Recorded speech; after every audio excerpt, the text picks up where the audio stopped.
우리는 계속해서 하나님의 법 10계명을 배우고 있습니다. 오늘은 제8계명입니다. 도둑질하지 말라. 이 8계명은 탐욕을 금하고 이웃의 유익을 추구하라고 가르치고 있습니다. 우리 제100신문 우리 함께 읽도록 하겠습니다. 100신문입니다. 자, 8계명에서 하나님께서 금하신 것은 무엇입니까? 우리 다 같이 답을 함께 읽도록 하겠습니다. 시작. 하나님께서는 국가가 법으로 처벌하는 도둑질과 강도질만을 금하신 것이 아니고 이웃의 소유를 자기의 것으로 삼으려고 시도하는 모든 속임수와 관계를 도둑질이라고 말씀하십니다. 이런 것들은 폭력으로 혹은 합법성을 가정하고서 일어날 수 있는데 곧 거짓 저울이나 자나, 돼, 부정품, 위조화폐나 고리대금과 같은 일, 기타 하나님께서 금하신 이들입니다. 하나님께서는 또한 모든 탐욕을 금하시고 그의 선물들이 조금이라도 잘못 사용되거나 낭비되는 것을 금하십니다. 아멘. 이 8계명은 단순히 남의 소유를 훔치는 것만을 금하지 않습니다. 좀 더 근원적인 것들, 곧 이웃의 소유를 자기의 것으로 삼으려고 하는 모든 속임수와 관계를 도둑질이라고 가르칩니다. 우리 백신문 마지막 문장에 보시면, 답을 보시면 하나님께서는 또한 모든 탐욕을 금하시고 그의 선물들이 조금이라도 잘못 사용되거나 낭비되는 것을 금하십니다. 그렇게 고백하고 있습니다. 여기 보시면 모든 탐욕과 또 그의 선물들이 대조되고 있습니다. 탐욕으로 인해서 하나님께서 주신 선물들이 조금이라도 잘못 사용되거나 낭비되는 것을 금하신다는 것입니다. 여기서 선물은 우리가 가진 모든 소유물을 가르칩니다. 내가 열심히 일을 해서 모았다고 해서 이것이 내 것이 아니라는 것입니다. 우리가 가진 모든 것들, 재산, 물질, 이 모든 것들이 다 하나님의 것이고 하나님께서 우리에게 선물로 다 주셨다는 것입니다. 하나님께서는 천지 만물을 창조하셨습니다.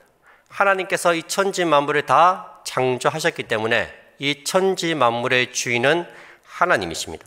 다 하나님의 것이고 하나님께서 우리들에게 다 선물로 주신 것입니다. 여러분, 우리가 살고 있는 집의 기본 골격은 하나님께서 창조하신 나무로 지어졌습니다. 지금 우리가 입고 있는 이 옷도 하나님께서 창조하신 것들에서부터 나왔습니다. 비단 옷은 누에 꼬치에서 실을 뽑아서 만들었고, 두꺼운 겨울 잠바는 오리의 털에서 털을 뽑아서 만들었습니다. 인간이 소유한 모든 재화는 다 하나님께서 주신 것이고 또 하나님에게서부터 만들어진 것들입니다. 따라서 이 세상의 모든 만물은 다 하나님의 것입니다.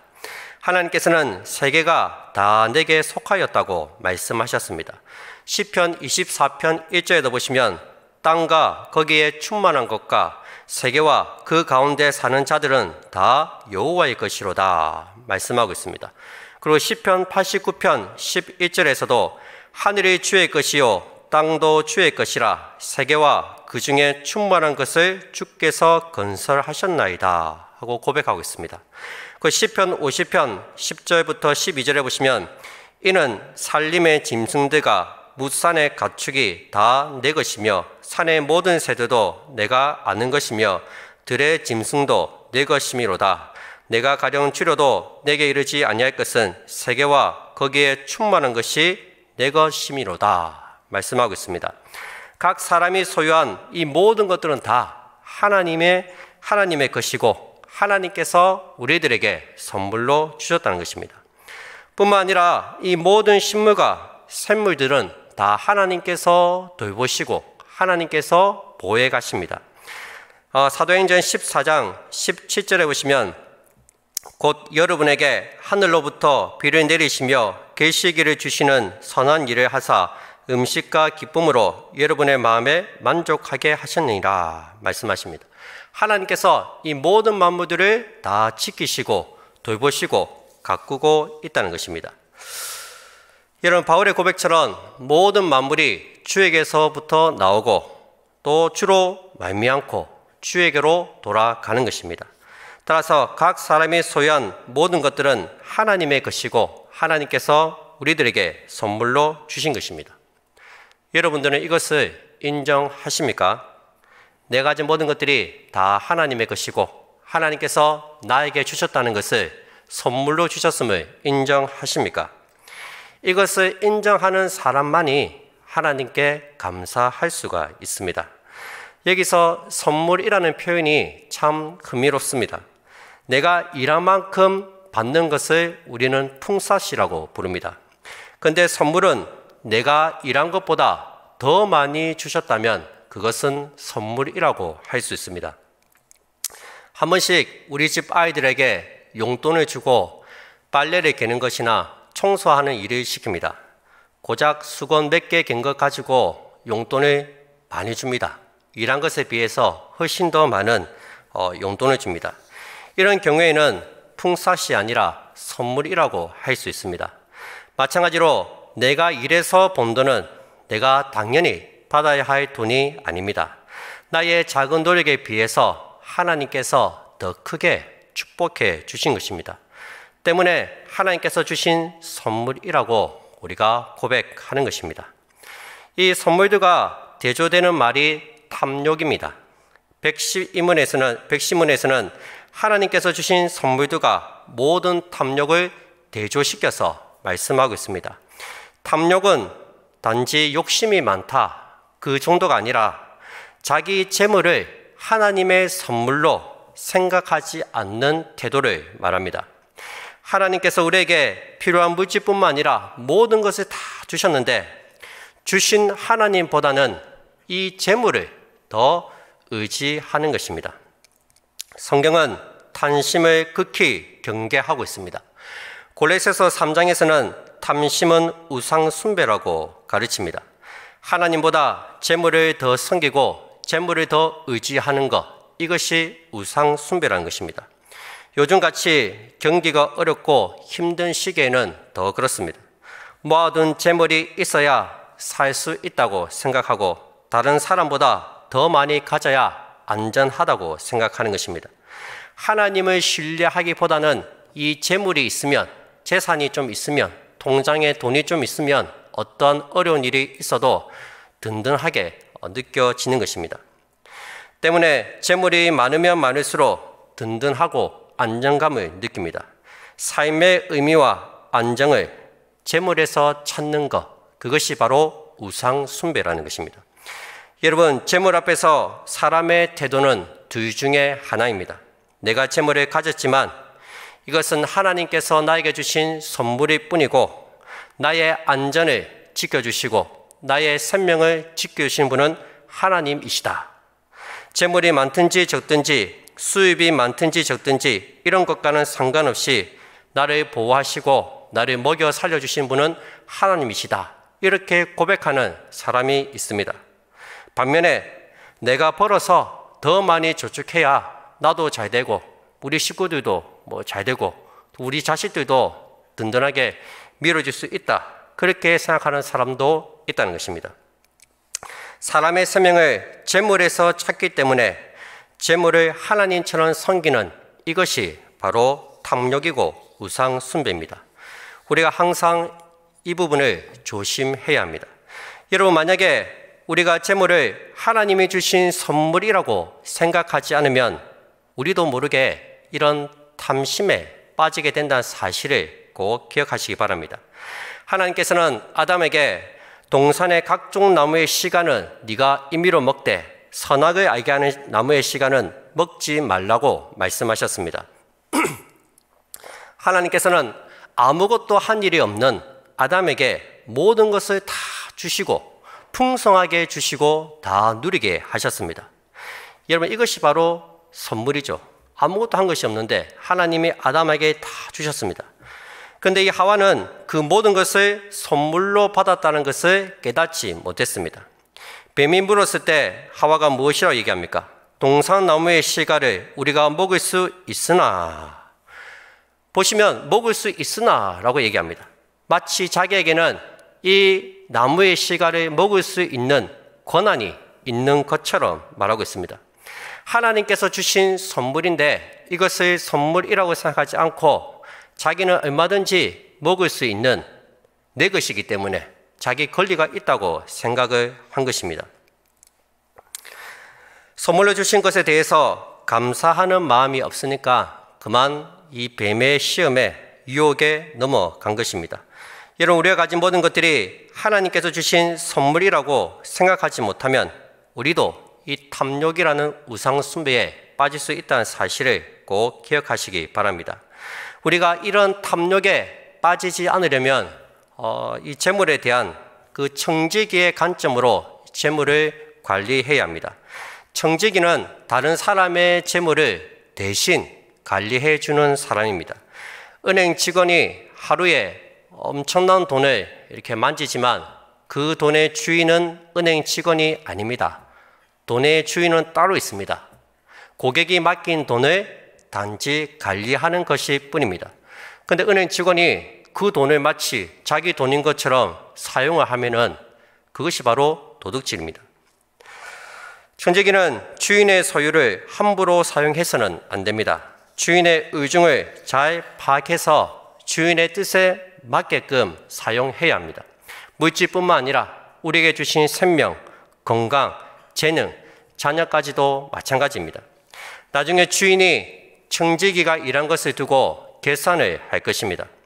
하나님께서도 우리가 가진 물질로, 재능으로 무엇을 했느냐, 어디에 어떻게 사용했느냐 그 책임을 물으실 것입니다. 우리는 하나님께서 주신 물질과 재능을 지혜롭게 잘 사용해서 하나님과 이웃들을 잘 섬겨야 합니다. 그래서 이 재물을 사용하는 문제는 사명과도 연결이 됩니다. 사명을 수행하는 일에 재물을 잘 사용해야 합니다. 물질을 쌓고 모으는 데에만 열심히 내어서는 안 됩니다. 또한 하나님께서 주신 재물을 낭비하거나 자기 만족을 위해서만 사용해서도 안 됩니다. 사명을 감당하기 위한 도구로 바르게 사용해야 합니다. 그렇지 못하면 역시 탐심에 빠지게 됩니다. 요즘에는 이 어린 자녀들도 탐심의 유혹에 빠질 우려가 있습니다. 아이들도 본능적으로 자기가 가진 것과 다른 사람이 가진 것을 본능적으로 비교를 하고 또 더 많이 가지려는 욕심이 있습니다. 부모님이 무엇을 주면 당장에 서로 비교를 합니다. 특히 동생은 형이나 누나에게 뒤지지 않으려고 합니다. 여러분, 아이들의 욕심을 그대로 방치해서는 안 됩니다. 나이가 들면은 이 탐심이 더욱더 많아지고 더 커지기 때문입니다. 어릴 때부터 이 재물을 사람과 사람 사이에서 생각하는 것이 아니라 이 재물을 하나님과 나와의 관계 속에서 재물이 무슨 의미가 있는지 거기에 대해서 제대로 가르쳐 주어야 합니다. 때로는 아이들에게 가난한 생활의 어려움도 가르쳐 줘야 되고 절제하는 것도 가르칠 수 있어야 합니다.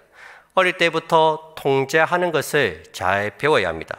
귀엽고 사랑스럽지만 자녀들 역시 타락한 존재라는 사실을 잘 기억해야 합니다.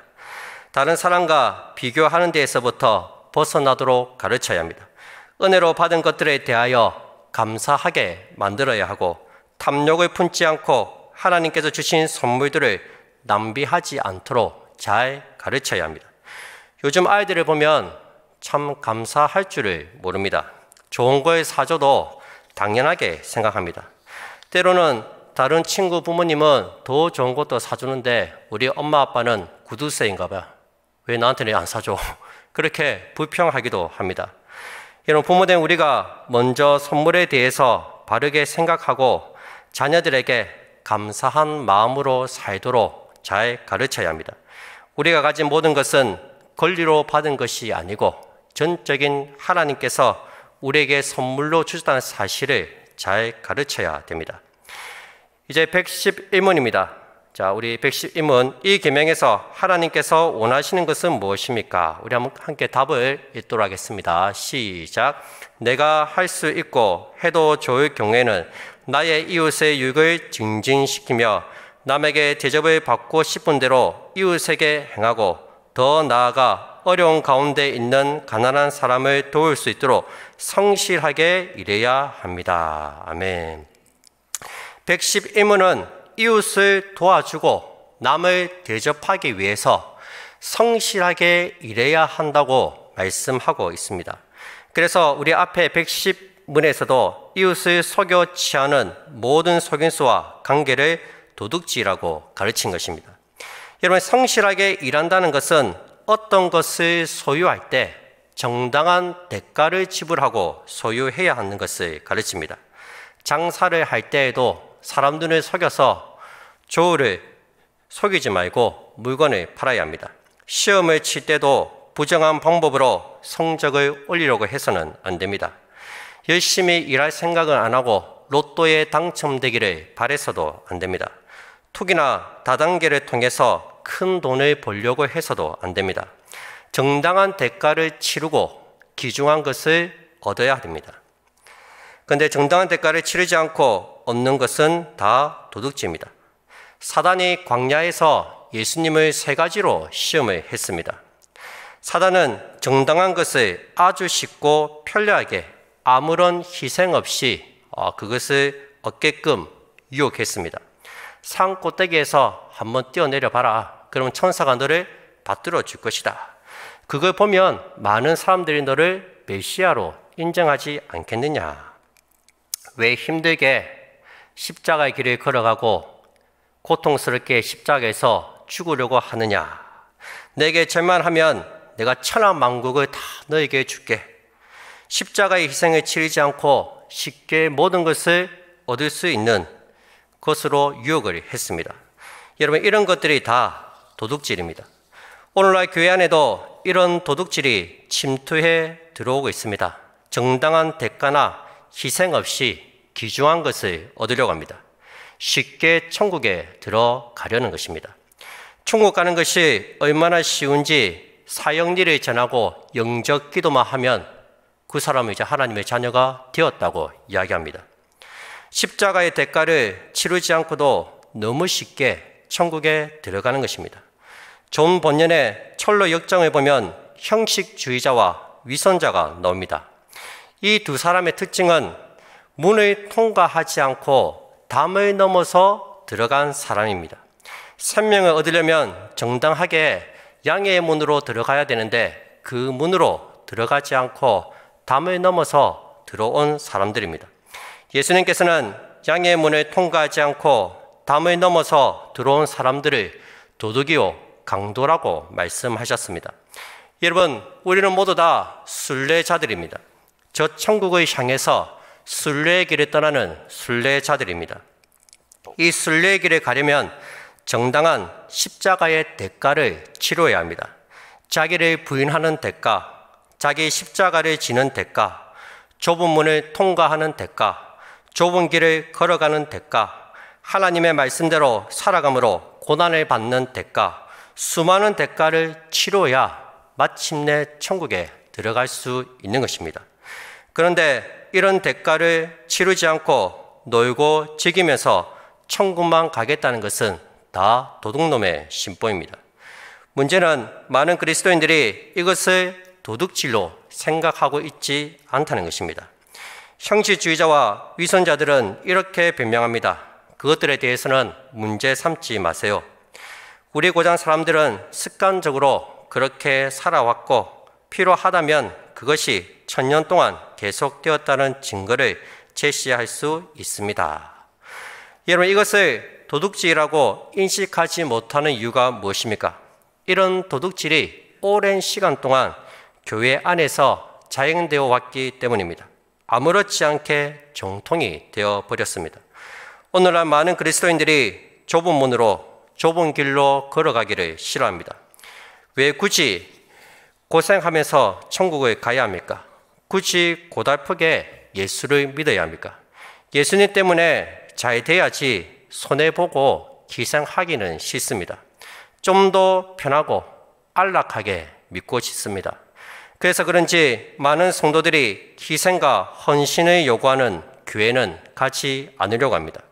고난받는 것보다는 위로해 주는 교회, 죄를 지적하는 것보다는 축복해 주는 교회를 더 좋아합니다. 여러분, 우리가 천국에 가기 위해서는 정당한 대가를 치러야 합니다. 물론 이런 대가를 치렀기 때문에 내가 천국에 들어가는 것은 아닙니다. 행위로 구원받는 것이 아니기 때문입니다. 그러나 우리 주님의 십자가를 체험한 사람이라면, 예수님을 인격적으로 만난 사람이라면 기꺼이 하나님을 위해서 희생하고 헌신하는 삶을 살아가게 될 것입니다. 누가 강요하지 않아도 우리 주님이 자신을 십자가에 내어주셨듯이, 자신을 희생하셨듯이 당연히 자기를 희생하면서 십자가의 길을 걸어갈 것입니다. 누가 뭐라고 하든 주님을 부인하지 않을 것입니다. 코로나 시국에 교회 간다는 걸로 사람들의 눈치를 보지 않을 것입니다.